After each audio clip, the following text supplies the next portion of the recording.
We don't really push the envelope. More like open it. This is Litopia After Dark, the net's first and foremost literary salon. A feast of ideas for your hungry mind. So pull up a chair and let's talk. I've got so much left to say, but I'll take the words and walk away. Yes, good evening and welcome back to Litopia After Dark. Now, where do you get your news from? Well, there's hardly any shortage of it on the net, of course, but sometimes I must confess to wondering whether there isn't a deeper agenda behind the headlines that we don't always know about. The news under the news, so to speak. Questions about strategy, policy, and global objectives. Not always things that those in power necessarily want aired publicly. So, when I'm looking for some insightful analysis on what's really going on, one place I'll always look is the blog of our guest tonight. His name is Clegg Murray. He's a former British ambassador. And his life has been so strange and had so many twists and turns that it really ought to be made into a film. Actually, a movie version was in development, scripted by David Hare, with Steve Coogan to play Craig himself. And what happened to the film, you may ask? Well, we're going to find out in just a few minutes.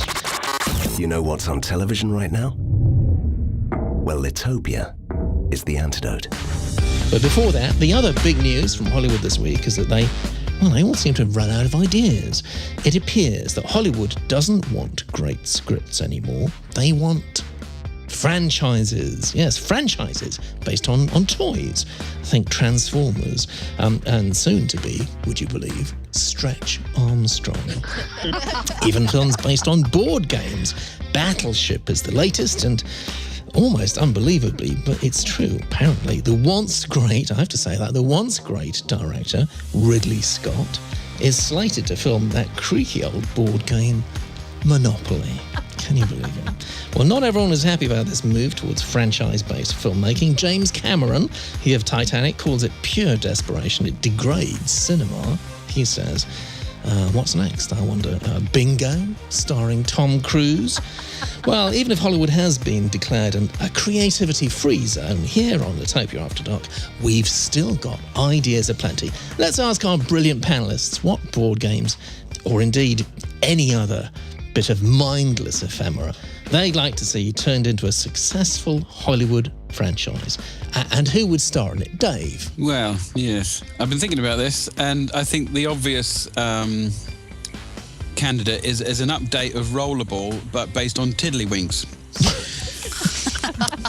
You can imagine the action and the gore, razor-edge Tiddlywinks, get James Caan to reprise his role. He can't do the rollerball anymore, so he's got into Tiddlywinks. It's become a huge game. I think it could be massive. It's that or Kerplunk, one or the other. Yeah, jeez. I bet they're listening, actually, and you never know, it could come to pass. Ali, goddess incarnate of the chat room, welcome to you and every denizen currently there. Insane question.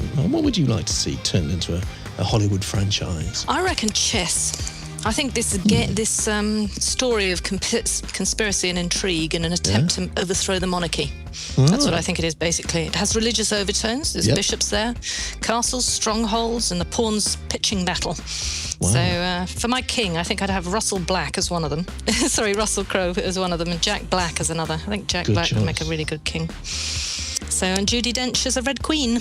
She'd be perfect. Oh, I think you've got the whole thing lined up there. I'm sure you can make money. If you get Tim Burton to direct it, you get Johnny Depp and Helena Bonham Carter free. Oh, that would be perfect, actually. Helena Bonham Carter, White Queen. Fantastic. Very classy. Developing ideas. Yeah. Very, very classy. I expect nothing less from you, of course. And let's ask our guest like Craig Murray. Same question for you, Craig. What would you like to see turned into a Hollywood franchise?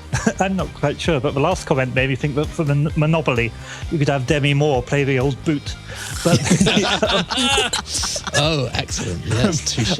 But no, the difficulty is anything you come up with, Hollywood's almost certainly coming up with something even more crass already. But I think we should have a movie about the invention of the bagless vacuum cleaner. It'd be like like the Dam Busters, only more exciting. That's correct. I think you missed your calling there. Frankly, you should have been the first plane to Hollywood. I know that actually you're not in Hollywood, though. Where are you at the moment? I'm in New Delhi at the moment. And you're researching your next book, aren't you? Yeah, I am. It's going to be a biography of Alexander Burns, the explorer and diplomat. Yes, he of the Great Game. Exactly. It's going to be the subtitle, Greatest Player of the Great Game. Great. That's a very, very good title. Once again, I think you've completely missed your calling, Craig. You should be in Hollywood. I would certainly pay for your bagless vacuum cleaner film. And I'd certainly pay for a ringside seat on tonight's Top Hole edition of the net's first and foremost literary salon, Litopia After Dark. Join us in the chat room for the net's first and foremost literary salon, Litopia After Dark. Intelligent listening for dangerous minds. Craig Murray, you must wonder sometimes how a career diplomat such as yourself, destined, I would have said, for a KCMG or even better, and an easy retirement in, I don't know, somewhere like Henley-on-Thames, came to be a rebel, a peace activist, and a thorn in the side of the establishment. Does it give you pause for thought sometimes? Yes, quite often, actually. In fact, every time I have to do my own washing up, because as a diplomat, you don't have to do that kind of thing. You get lots of servants and things go along with the job. No, I do. It's true. I look back at almost all my life and wonder how on earth it all happened sometimes, including becoming a diplomat in the first place, I suppose, which was, some would argue was even more strange than the fact I gave up being one. You went to Dundee University, where you got a first in modern history. You were president of the Students' Association there. Were they happy days for you? Extremely. I'm so cliche, but almost certainly the happiest days of my life. I had a wonderful, wonderful time as a student. I managed to spin one degree out into 7 years. I must have been enjoying myself. That was a record at the time, wasn't it, actually? I think it was. I did 2 sabbaticals as president of the Students' Union, and the university was so alarmed and so worried I might do a third, but they actually amended the university statutes to say that nobody could be. They did indeed, which had to go to the Privy Council to get the statutes for Scottish University changed. Wow. So even at the age of 25 or whatever, the government was having to do strange things to stop me doing whatever I wanted to do at the time. But I should say I had no intention whatsoever of doing a third term. You got your revenge later on, of course, didn't you? Because after all the kerfuffle that we shall come to in a few minutes, you went back to become rector. Yeah, I was very proud of that. I got elected again 2 decades later by the students to be rector of the university, and that's a great honour. So the diplomatic service beckoned after your university days. Why? The honest truth of the matter is that a girl I fancied was sitting the civil service exams, and she asked me whether I was sitting the civil service exams, and I said yes. I didn't even know what they were at the time I said yes, but if she was doing it, I was going to do it too. And that was how I accidentally stumbled into the diplomatic service. And you got in. First impressions, do you like it? It was very strange. I mean, when I joined, in my because the Foreign Office has different levels of intake. Nowadays, they're more or less all graduate levels. Even to sort of almost clean the floors, you have to be a graduate now in the Foreign Office. But in those days, there were 2 levels of graduate intake. One was sort of mainstream and one fast stream. For the first 2 or 3 days of the induction course, we were all mixed together. Then on, I think, the 4th day, those in the fast stream had to get up and leave and go to another room. And I was in the fast stream, so I got up and left. And everyone else who got up and left was public school in Oxbridge. I mean, if you'd actually said, we're all public school in Oxbridge people, please now get up and move to the next room. Same thing, yes. You would have had exactly the same result apart from me. And so as I walked through there, I suddenly thought, hell, I've made a mistake. I'm with the wrong people. I think everyone else was looking at me thinking... They probably thought that too later. I think that's probably true. But it was very, very peculiar because you were moving into a world of the kind, of which I'd only dreamt. And you were in this building which was genuinely palatial. It was the old India office, spectacular Gilbert Scott building, being treated as this kind of super being in a way. And all the people I were with were people whose families had been in government and the diplomatic service for ages. The other people there had names like Asquith and Tennant and Gore-Booth, and they were, the scions of those families. They weren't distant relatives. I was sitting there amongst the aristocracy thinking, who are these people and what am I doing here? Also kind of wondering which century you were in too, I suppose. That's very true. Although, if I pretended it wasn't quite enjoyable in many ways, it was quite enjoyable in many ways, and you felt yourself suddenly important and elevated, which wasn't something which someone from Dundee University got to feel very often. Yeah. Well, just looking at your years there, what you did, I mean, it is pretty obvious you were fast-tracked. You had quite a lot of experience in West Africa, Lagos particularly. You came back and you, just sort of skipping ahead through to the key bit, the Channel Tunnel Treaty, Conventional Law of the Sea, 1990 to August 1991, Embargo Surveillance Center, responsible for intelligence analysis on Iraqi attempts at evading sanctions, particularly in the field of weapons procurement. Very hot potato, that I'd have thought. Then on to head of the Cyprus section, and again, Cyprus, another political hot potato, still is in many ways, between Greece and Turkey. And then after that, I guess it's, I know nothing at all about the diplomatic service, but it looks like you were being groomed for ambassadorship because you became first secretary at the British Embassy in Warsaw, Poland. Again, very significant time to be there, assisting Poland's post-communist transition process, and then more experience of West Africa. And then UK representative of the Sierra Leone peace talks. All of these things they're not to be entrusted to idiots, really, are they? I mean, they obviously wanted a very safe pair of hands with all of that. Yeah, I think I did obtain a reputation for somebody who could get things done and somebody who you could put into, difficult and key negotiations. As you say, Iraqi weapons procurement was obviously a very key thing right at the time of the first Gulf War, then moving from that into Poland's transition in the early to mid 1990s from communism to democracy and getting Poland into the European Union and sort of safely within the Western camp, that was absolutely key as well. So and the Sierra Leone War, finding a way to put an end to that. I think I did have a series of enormously responsible jobs, in all of which I don't think anyone would argue. I performed very well in the view of the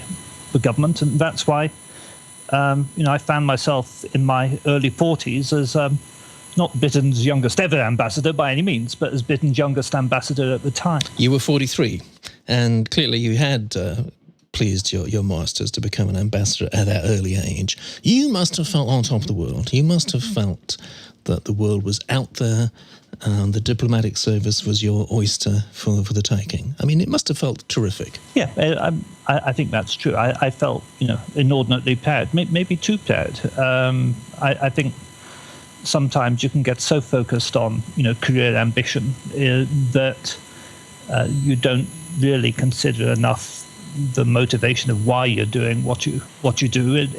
Climbing the ladder becomes an end in itself, and I think to some extent I'd probably got myself into that situation. Uzbekistan, what did you know about it before you went? Not a huge amount. I went there from being Deputy High Commissioner in Ghana, and in the sort of 9 or 10 months that I had between leaving one job and taking up the other, I had to learn Russian, because I had to arrive in Uzbekistan actually able to work in Russian, starting from a base of not speaking a word of the language. And in 9 or 10 months, that's quite a tall order. So I really absolutely immersed myself in Russian language studies rather than doing an awful lot of background reading on Uzbekistan, which may sound strange, but it's just the way you had to do it when you've got that small amount of time to learn a language. And obviously, it borders Afghanistan. And by the time I got there, we'd already been in Afghanistan for 6 months or so. and was strategically a very important part of the world. And still is, incidentally, isn't it? Because the latest thing is, of course, how do we get all our troops and resources back from Afghanistan? It's got to go through Uzbekistan, hasn't it? That seems to be the case. Probably the majority of it will come out through Uzbekistan now, because we've messed things up so badly in Pakistan, which is how the stuff got in, that the chances of getting out... I see the Ministry of Defence is saying that there are about 16,000 container loads of equipment, plus a lot of armoured vehicles to come out. There's no way that the UK is going to bring 16,000 containers to Pakistan in current circumstances. And there's really no other way but Uzbekistan. So there you are. I'm just trying to get a picture of you in my mind. A 43-year-old, young, pretty charismatic ambassador. You missed the immensely good-looking. Yeah, I wouldn't be able to judge that, Craig. I'm sorry. Got no taste in these matters. And, you know, a hotshot, really. Young hotshot. And you've learnt Russian. Now you arrive in this place, presumably having prepared yourself to some extent for what kind of country it was. And it's not too difficult to find out, I suppose. Even in those days, it wasn't too difficult to find out that the president was a man accused of presiding over torture, religious repression, forced child labour, murdering its own people, probably something like on par with what apparently is happening in Syria. Hundreds of protesters killed. What impression did that create in your mind initially? Was it just a job to be done? It's quite interesting. I'd been in a number of dictatorships and a number of war zones before, but I'd not been in a fully totalitarian country, which really is something else. You know, there's a big difference between, if you like, ordinary dictatorship, which is bad enough, and totalitarianism. And a totalitarian system is really quite a shock, and nothing can prepare you for it. It feels like nothing else. You know, the fact that people have no access at all to outside information, the fact that most people have no freedom at all over what job they do or where they live. I mean, not only does Uzbekistan still have the old exit visa system that the Soviet Union used to have, you know, Uzbekistan locks its people in, but you need an internal visa if you want to move from one village to the town, for example, which you won't get because they want to keep you as effectively a slave labourer on the cotton farms, and just the kind of crushing power of the state in a totalitarian system is something which, you know, you may think you know what it's going to be like, but until you really feel it, you can't get a grip on it. So. Yes. Although I knew about it in theory, it really came as a shock to me once I experienced it. Yes. And your brief, presumably, was, well, Karimov may be a bastard, but at least he's our bastard. We've got to keep him happy. And then things went wrong, didn't they? How did they go wrong? Yeah, no, that really was my brief. I was told that, you know, he was an important ally in the war on terror, an important ally for our troops in Afghanistan. So really keeping Karimov happy and staying in line with the United States, who had military bases there. These were the things I was meant to do. But things started to go wrong, all right, depending on which way you look at it, when I started to gain, you know, first-hand experience myself of what was really happening in the country. And I went along to a dissident trial, which was advertised as being a trial of an Al-Qaeda cell. And effectively what happened was, you know, I turned up in person, which they didn't expect me to do. Seeing the trial, you just realized that actually this was all a fiction. These people weren't actually anything to do with Al-Qaeda, and that both they and witnesses were making allegations which, when you saw them and heard them, were entirely credible, that the information against them was got by torture, and they'd been tortured into confessions. And it was actually being... The only thing I can compare it to is footage that I've seen on television of Hitler's show trials. You know, it was that kind of atmosphere, and it was just chilling to be there. And this was meant to be our ally, and this was meant to be our war on terror, and the CIA and MI6 were accepting as true that these people were Al-Qaeda when plainly they weren't. So, if you like, my worldview took a bit of a battering. I had to reassess the truth of what was really happening in the world. And your conscience was pricked, and you did reassess the truth, and you started to relay the truth to the folk back home. How did they react? Oh, with great anger. I started to gain, genuine evidence of what was happening, including an autopsy report on a prisoner who had literally been boiled alive. What I got hold of was detailed photos of the corpse, very detailed photos of the corpse, which I then sent back to the University of Glasgow Pathology Department, who prepared a report saying that his fingernails had been pulled out and he'd been beaten about the face and the neck, and then he died of immersion in boiling liquid. He was a political dissident. And that was, if you like, the worst case, but scores of other such cases of torture by the authorities.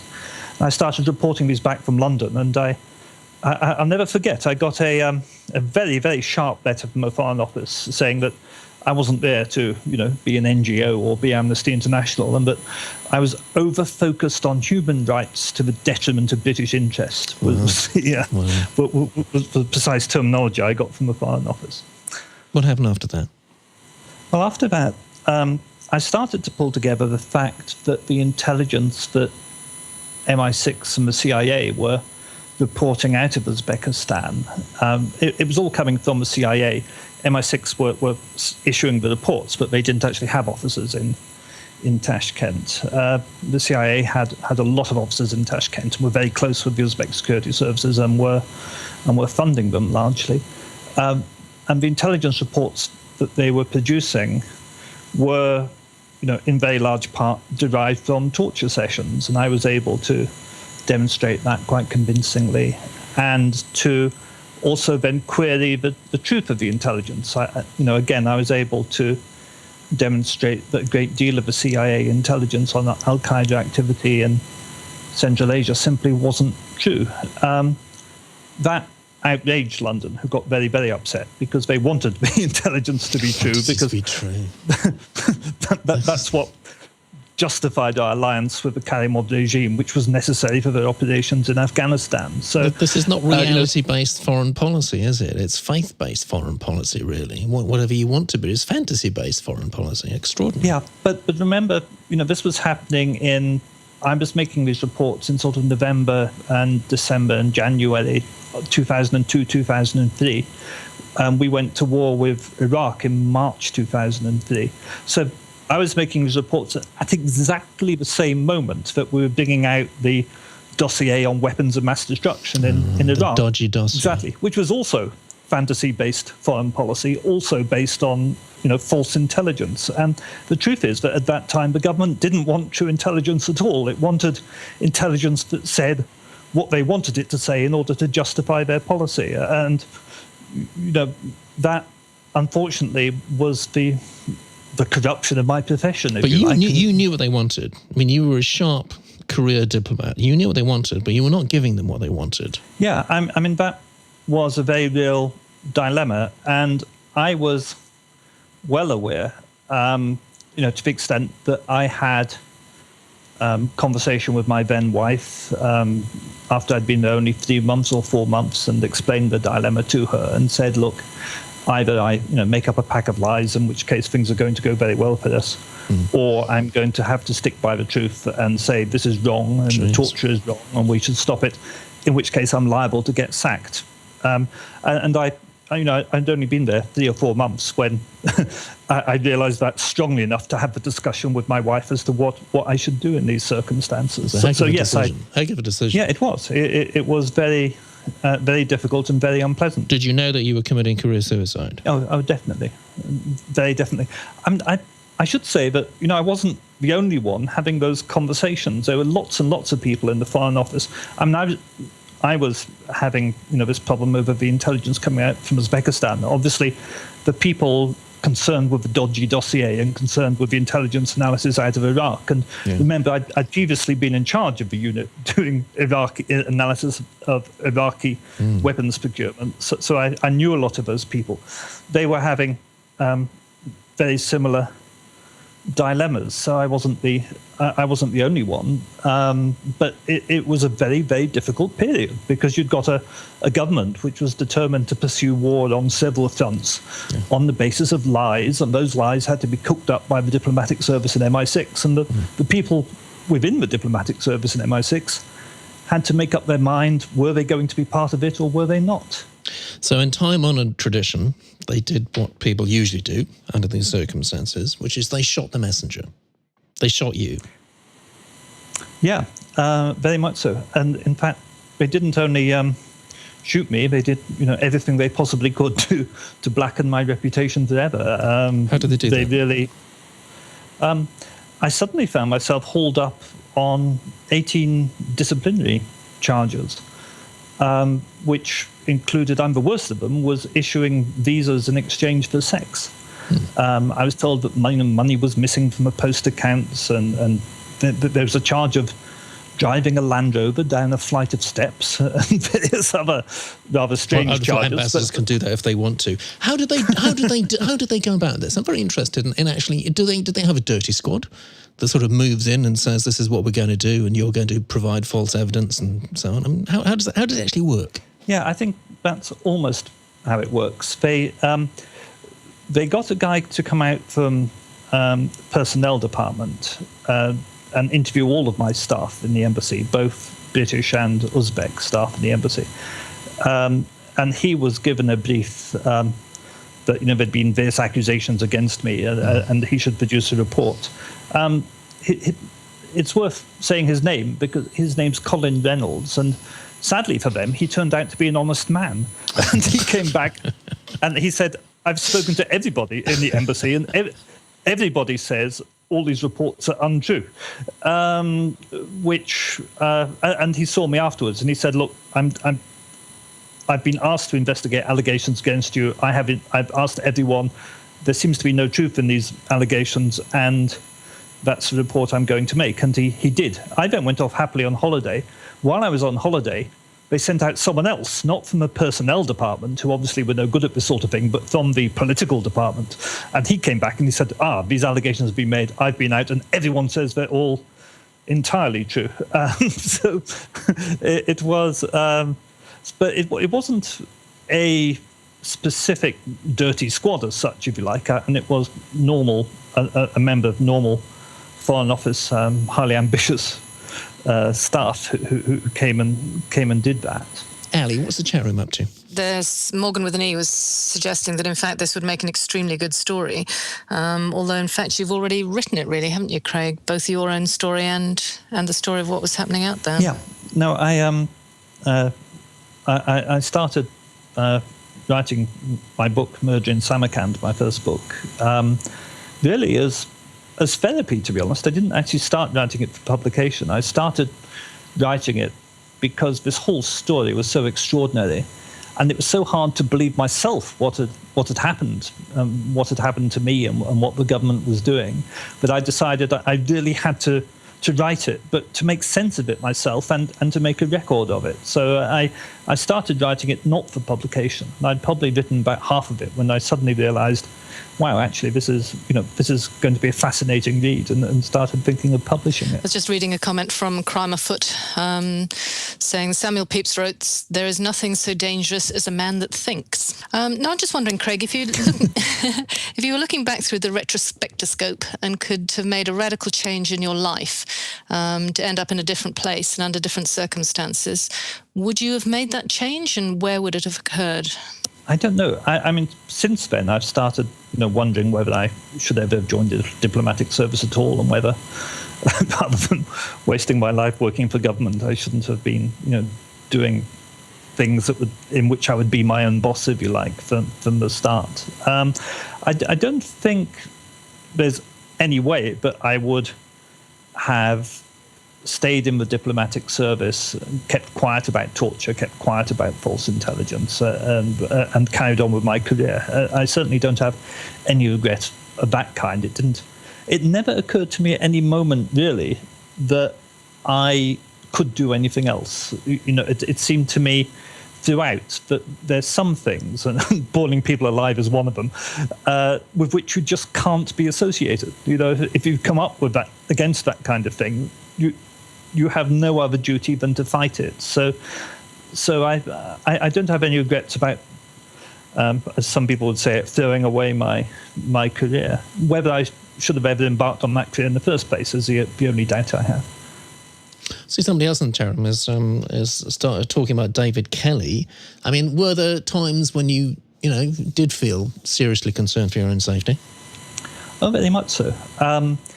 And, well, there are two things, really.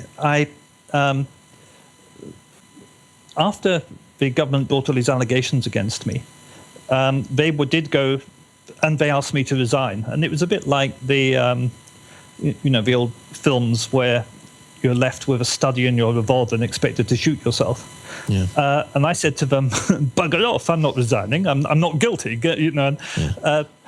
So they were forced to then pursue these ludicrous allegations for a formal disciplinary process, during which I was suspended from duty for about 4 months. In the end, I was found not guilty on all charges, except they then introduced a wonderfully Kafkaesque 19th charge of having spoken about the charges, and the charges were an official secret. Gotcha. So I was found gotcha there. I was found guilty of having revealed the fact of the charges, which is, as I say, so Kafkaesque, it's just ludicrous. But that was deemed not to be a sacking offence, so I was given a final written warning, and was going back to work in Tashkent. And I think 2 days after I arrived in Tashkent, I collapsed with blood clots in both lungs, bilateral pulmonary emboli, I think is the official medical term. And I've got a great many blood clots in each lung. And was that a yep on the medical term? Yeah, Eileen knows her medical stuff. Yes. But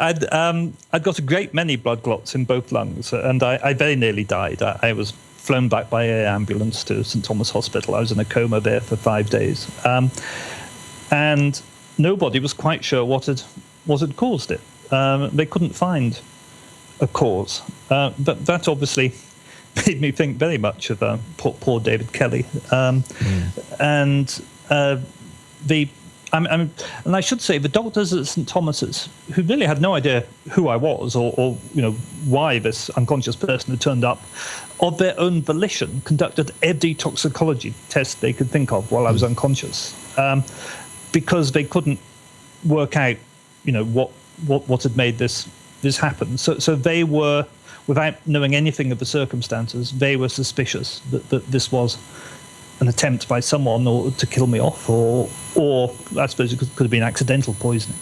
But no cause ever has been established as to exactly what happened. Then when I finally did leave the office, I had a few documents with me, and obviously most of this stuff about torture and intelligence had been classified top secret. You don't carry copies of it around, but those documents I did still have on me. The very day I resigned, I put out on the web, on the internet, in order to get it all out there, in order to reduce the incentive for anyone to kill me. You see what I mean? Yeah, I definitely would do that. Yes. It's already out there. Yes. Blimey. I mean, you could easily go paranoid, actually, couldn't you?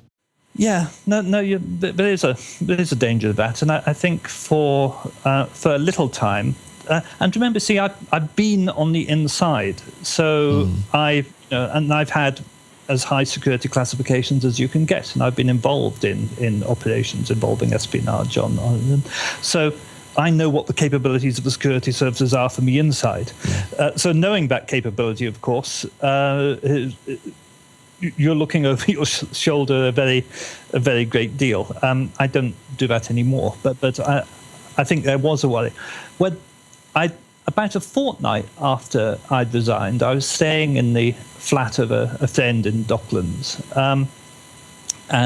because at that time my marriage had broken up, so I wasn't able to go to my home. And staying in this friend's flat, I came back one day from going to see my lawyer, and the front door of the flat was open, and every single electrical item in the flat had been turned on. By which I mean, including the Hoover, the electric toothbrush, all the heaters, everything. Every electrical item was on all at once, including a kettle, which meant that whoever had done it, was signaling to me not only had they done it, but they just left, within a minute of my getting there. And they do those things in order to terrify you. It's very freaky stuff, actually, isn't it? I mean, it sounds funny now, everything's switched on. But my God, if you came home and found that, it would get to you, wouldn't it? Yeah. No, it does. And they know it does, which is why they do it. Yeah. There's also, of course, the hope that they then it's a catch-22 in a way, because you talk about it and then people say, oh, he's obviously mad, he's inventing things, he's paranoid, and so it's yet another way of damaging your credibility as well. Yes. What about this latest MI6 farrago? The Daily Mail seems to have got its teeth into it. The top code breaker working for MI6 whose body was found inside a suitcase in a flat not too far from MI6 headquarters, and the police were not told about it for a crucial 6 or 7 hours, during which time the Mail is saying MI6 got inside and completely dry cleaned the flat. No fingerprints, nothing. I mean, do you think that's feasible? Yeah, well, I mean, it seems like it happened. And that really was the most extraordinary case where they allege that he zipped himself into a holdall from the inside in order to kill himself. Why you would do that, I have no idea. Yeah. And of course, then, as always in these cases, some attempt to denigrate him sexually by saying that zipping himself into a holdall is some obscure sexual practice. Yeah, it's new on me, yeah. But not new on you, Dave, I suspect. Well, I couldn't possibly say. That was a few years ago, though, wasn't it? The thing you're talking about?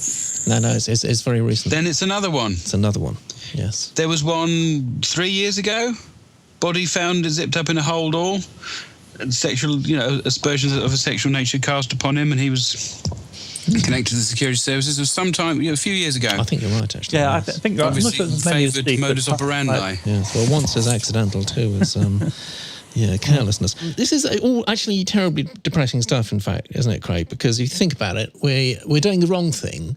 We're doing the wrong thing morally. We're doing the wrong thing politically. We're doing the wrong thing in every way possible, and we're getting dodgy information as well. I mean, there's no good can come of it. People must feel very demoralised inside the diplomatic service. Most people, don't they? When they are clearly asked to believe that black is white and white is black for no other reason that it's politically expedient to do so. I asked a friend of mine who was involved very closely and at a senior level with Iraq in the lead up to the Iraq War, who is someone who definitely knew there were no Iraqi weapons of mass destruction, and yet was having to work in an environment where he was pretending there were Iraqi weapons of mass destruction. And I said to him, how do you do it? How do you reconcile it with yourself? He said it's like playing a video game. When you go into work, it's like if you're playing one of these football manager games. While you're in the game, you are the manager of Chelsea for the 2 hours you play or whatever. When you leave, you're not. You go about your daily life. He said when he walks into the Foreign Office, there are Iraqi weapons of mass destruction. That's just the fantasy world you move into, and that's the game you are playing at the time. When you go home, you switch off, and of course, in real life, they're not. The trouble is, of course, that people actually died. Hundreds of thousands of people are dead. Millions of people have had relatives die. Hundreds of thousands of children have been orphaned. Children have had their limbs blown off. People have been raped and mutilated as a result of these fantasy games. So, it's one thing to somehow rationalize it that way, to psychologically isolate it from yourself. But can you really remove yourself from the results of what you're doing. There's a moral void there. This is not new, though, is it? I mean, isn't it a kind of cultural inertia? It's kind of a leftover of, a sense of imperialism, that we must be right and that we must be in control and we must be this. These things have gone on for many, many years. So we expect people should act differently now because there's more awareness of broader issues. But the inertia, in those sorts of circles has got to be enormous, hasn't it? And there's definitely an amount of truth in that. Interestingly, the book I'm researching at the moment on Alexander Burns, there's this fascinating episode in which he is conveying 5 large cart horses up the Indus as a present for Maharaja Ranjit Singh. And actually, the gift of the cart horses is a kind of Trojan wooden horse idea, because they chose that gift so they could say it had to go by river in order that they could sound the river and survey the river in order to work out how well you could move troops up and down it in order to invade the countries to which we were giving peasants. And that was a deliberate plot. And there are archives in which they set out that this is the plot, this is the pretense, and we will survey secretly. And these are, and then when the local rulers tried to refuse, the British get terribly upset and expostulate and say, how dare they impugn our honour, these perfidious Indians, why won't they let us come? And it's quite extraordinary. And there's no hint in the letters, because the letters saying these terrible, perfidious Indians won't let us come up their river are written by exactly the same people who wrote the letters saying we're going to secretly survey while we're pretending to bring gifts, with no apparent sense of their own hypocrisy. That's the extraordinary thing about it. Absolutely no sign. When they said these terrible, immoral, useless local natives are not allowing us up the river and they're impugning our honour, they obviously really did feel like that, despite the fact that actually their honour deserved to be impugned because it was a trick. And that absolutely fascinated me, in that, as I say, we saw exactly the same thing with Iraq, and it still goes on hundreds of years later. But the trouble is, of course, saying it's always happened, or there's always been bad, it doesn't really help. One would have hoped we would have been improving. I would hope too. But if you just look at the current government is a good example where ideological expedience and kind of cultural inertia overrides concerns about the welfare of individuals. I think it might have been Terry Pratchett who wrote something along the lines of, never trust a man who claims to be acting for a higher purpose. Because that means, or, you're basically saying, I will accept this damage to achieve this. It's a means and ends argument, isn't it? The minute somebody says there is a greater good, there is a greater purpose to this, that blinds people. As something I've learned fairly recently, how profoundly well a perfectly rational, sensible individual can hold two totally, or more than two, totally opposing ideas in their head at the same time without any concerns at all. That's exactly what Clegg is saying. It's not a problem to people. Yeah. If they've just got to put themselves in that mental space, I can think this, and there's almost a kind of a subconscious decision that is almost consciously controlled not to connect this with that. And it's, so that they can make the argument the left hand didn't know what the right hand was doing in their own head. And people can rationalise themselves out of incredible things if you give them the right tools to do it. Craig, so your first book came out then, Murder in Samarkand, something you started to write really as therapy, but it then went on to get a life of its own, really, build some momentum. Film rights were sold. David Hare doing the screenplay. Steve Coogan, huge British, very, very hot talent, possibly slightly less hot now, but certainly, a few years ago, he was absolutely the top of the tree. What happened to that? Basically, Paramount binned it. Paramount were funding it. Paramount paid David Hare to write the script. But they got Michael Winterbottom lined up as director. And Brad Pitt's production company, Plan B, I think it was, also were to have a part in it. But they did a film with the same team, essentially, did a film with Angelina Jolie, which was called A Mighty Heart, which bombed rather at the box office. And with respect, because several of the people involved are friends of mine now. In all honesty, I thought it was not the most riveting film I've ever seen. I've never heard of it. Well, exactly. And I mean, if you can make a film starring Angelina Jolie, which no one's ever heard of, then you're not doing very well. And I think Paramount saw that as a failure, and so then pulled the plug on the second film that team was meant to be doing. Paramount pulled the funding. But, two things happened. Firstly, David here managed to rescue his film script from Paramount and adapted it for radio, and it went out as a BBC Radio 4 play, in which I was played by David Tennant, which was quite flattering. That's hot. That was good. It had one broadcast on Radio 4 and then got buried forever by the BBC. But if you go to my website, if I can advertise, cleggmoney.org.uk, you can find, there's a link on my website on the right-hand side where you can listen to David Tennant playing me.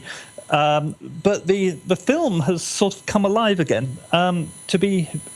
Steve Coogan, I think, has a genuine determination to play the role. I think he loves Murder in Samarkand. He's fascinated by the story, and he's been working on it for years. He's never given up on it, and now the rights are now owned by what is effectively his own company, Baby Cow.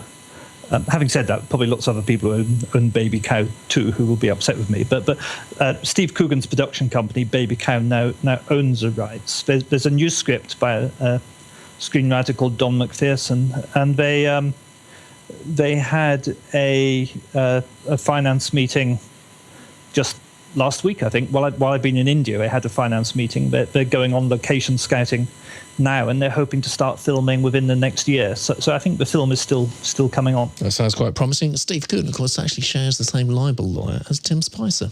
Did you know that? No, but as you're probably aware, Tim Spicer's libel lawyers had the plug pulled on my second book. Well, I was going to ask you, okay, so you then, the success of your first book, you moved on to the second book, the extraordinarily titled The Catholic Orangeman of Togo.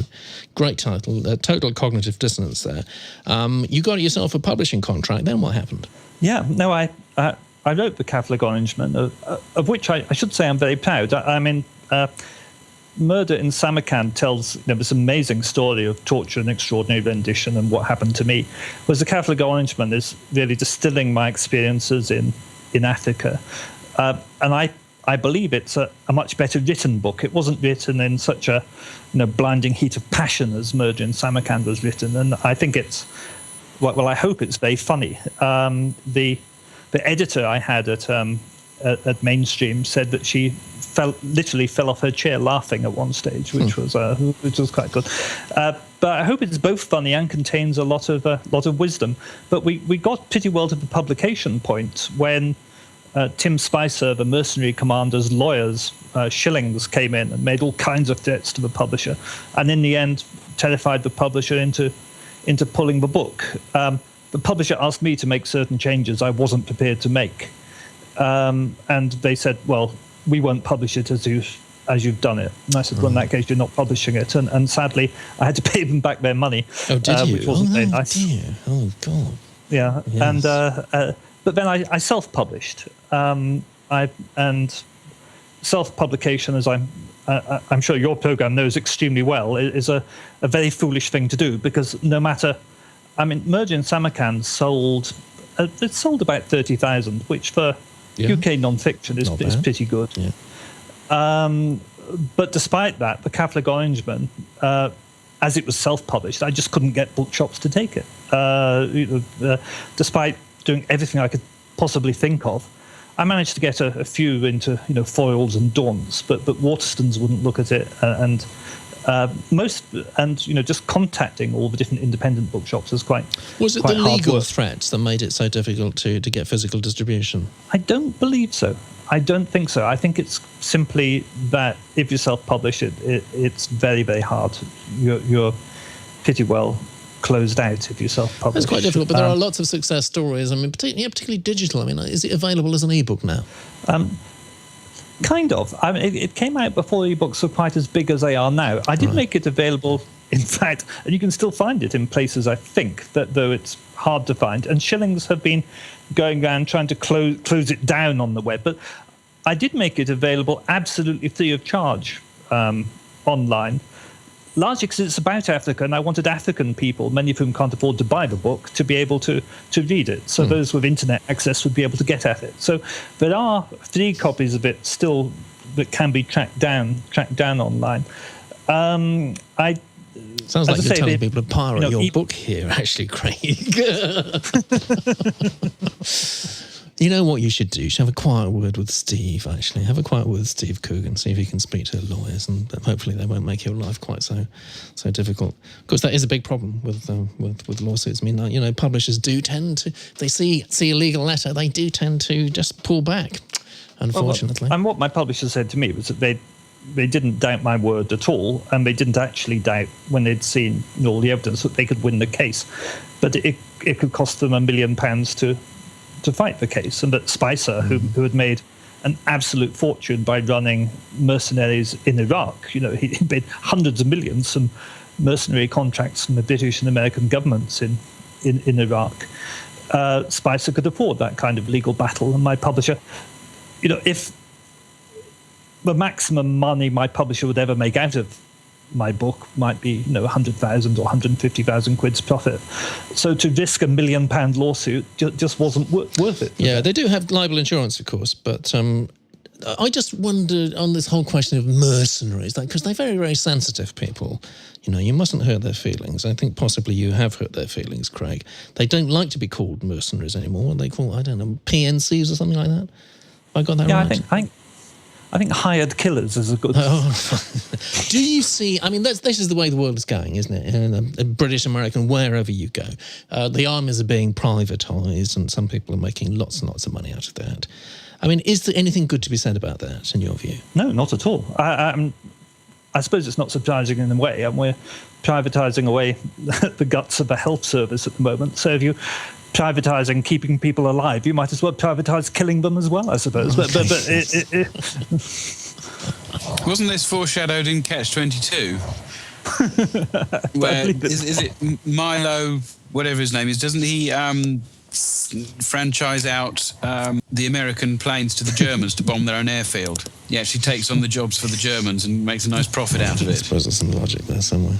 Ellie, let's cut back to you. I see Bennessy has said if Craig's story was made by Hollywood, he'd probably be played by Jason Statham. That's pretty cool. And there'd be explosions. It's got to be explosions. What else is the Cherub saying? And can we have a run through for some titles for tonight? Sure. The reply to Bennessy's comment was by Crime, who said that they'd have to make a board game out of it first. Yes, that's right. So there we are, Craig. That's your error. Yeah. Bennessy also said they were very impressed by how calm and rational you are, Craig, in discussing these terrible things. Yeah, you are actually. I mean, have you always been thus, or have there been moments in your life when it's just been so much turmoil you haven't known where to turn to, and even if you've got any friends? No, I think I always have managed to appear very calm and rational to people, even if I'm not inside. I mean, one thing you'll learn, if you do read my books, is that actually there are plenty of explosions and gunshots and things, and maybe it's just the way I did diplomacy, but I found myself quite often in a situation where people were pointing loaded guns at my head at various times and things. There's one time recounted in the Catholic Orangeman when I was in a radio station in Africa, which the government was then trying to close down. At the moment they tried to close it down, I was there with Nigel Jones MP, who's now Lord Jones of Cheltenham. The reason we were there was we rather thought something like that might happen, so we were there to try and stop it. But we did end up with people coming in and waving loaded guns at our head, people who were perhaps fueled up on drinks and drugs and things. And Lord Jones has written up the story, and he talks of how amazingly calm I was. And actually, I was absolutely terrified. I'm fascinated. And I'm often told I seem very calm and rational, but I'm a terrible bundle of emotions inside. That's the trick there, isn't it? Ali, any more questions? And then some titles, please. Craig, do you feel that your diplomatic stance besmirches other diplomats by implication? I mean, the ones who stayed, are they less moral fibre, put it that way? I think it's a difficult question because I've often wondered why more other people didn't resign. Elizabeth Wilmshurst, the Foreign Office's deputy legal advisor, resigned, for example. Her boss, Michael Wood, he told Jack Straw that it would be illegal to go to war with Iraq. That was the Foreign Office legal advisor, the big boss. And Jack Straw tried to get him sacked, but he didn't actually resign. And yet, Michael's a very honourable man. So it's hard. I know these people personally, so and many of them I like, and it does seem at the end of the day that very, very few people are willing to actually give up their careers. And of course, people worry about their mortgage and their kids in boarding school and all the other things that the baggage you gather in life, and that tends to make it difficult for you to easily resign. But there's also this terrible abuse of patriotism, particularly in times of war. Even if you believe the war is bad, the fact you're going to war, there's this awful idea that we all have to rally behind our troops and nobody can ever say any word of criticism because of morale at the front line and all that kind of thing. That actually has a remarkably strong effect on people, unfortunately. Do you want the titles? Craig, listen carefully to the titles of tonight's show. You are going to have to choose a suitable title. Hopefully, there is a suitable title there. There may not be, in which case we're completely stuck. But, okay, so run through them, Ali. Let's go. Craig, it can be a completely unsuitable title. Oh, yeah. Well, no, it is. Mind the chat room. So, we've got The Dyson Conundrum, Hasbro, the movie. Wait, where does that come from? The Dyson, what does that mean? That comes from the beginning, when we were having board games and stuff. Oh, fair enough, We yeah. got sucked up into something, I can't We did remember. get sucked up, yeah. Matchbox, The Fast and the Curious. Board games make boring movies. No risk. We'll get to the political ones in a bit. No risk in Hollywood. The Game of Life in 7 parts. There you are, little Shakespearean reference there. But it's pretty good. Yeah, that's pretty cool. Board game movies for plastic actors. I think that's just a slant at Hollywood. Yeah. Charlie Sheen's Pictionary in 3D, rated at 18. Yeah, it would be. Diplomacy is not always Ferrero Rocher. Don't shoot messenger, just poison him. Mm-hmm. There are your plots coming. Yeah. Truth stranger than fiction? Nope, they're the same. Oh, I like this one. Craig Murray, From Diplomat to Time Lord. So there you are. Yeah, that's the reference to David Tennant, of course, isn't it? Doctor Who, yes. Yeah, what else we got? Undiplomatically disinformed and dismissed. And Our Man in the Cold. Our Man in the Cold. Well, there you go. A plethora of choice there, Craig. What tickles your fancy? quite a few. I quite like. I like the Dyson Conundrum, but then that would really confuse people. As Totally we're talking about everybody. Yes. Get sued by Dyson or something. I should think. Yeah, That's never stopped us. No, it hasn't. I like Don't Shoot the Messenger, just poison him as well. But I think actually the last one, Our Man in the Cold, has a wonderful Le Carré theme to it. I think. I thought you were going to go for that. It's classy, isn't it? Who did that? That's Crime Afoot. Good old Crime Afoot. Congratulations. Yeah, Crime Afoot has contributed quite a few good titles over the years, yes. I think we could have carried on all evening, actually, Craig. I mean, you are a man of principle, and I think the real tragedy is we don't have more people like you running our diplomatic service and contributing to the political process. And if we did, maybe the world wouldn't be quite so screwed up as it is, I'd like to think. Craig Murray, thank you so much. The website is what? So craigmurray.org.uk. .org.uk. A jolly good site there. Craig blogs very regularly about current events. If you want to know about what really is going on behind the scenes, I do totally recommend it. Ali and Dave, thank you both for being, well, what you are, which is something up the Indus, I think. I jotted that little phrase down. I wasn't able to use it, but I'm using it now. We've had so much fun. Let's take it up the Indus this time again next week. Good night, everyone. Good night. Good night. Good night.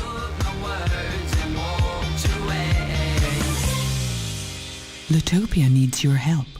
For the cost of a cappuccino a week, you can help us stay on the air. Click on the Support Us link now.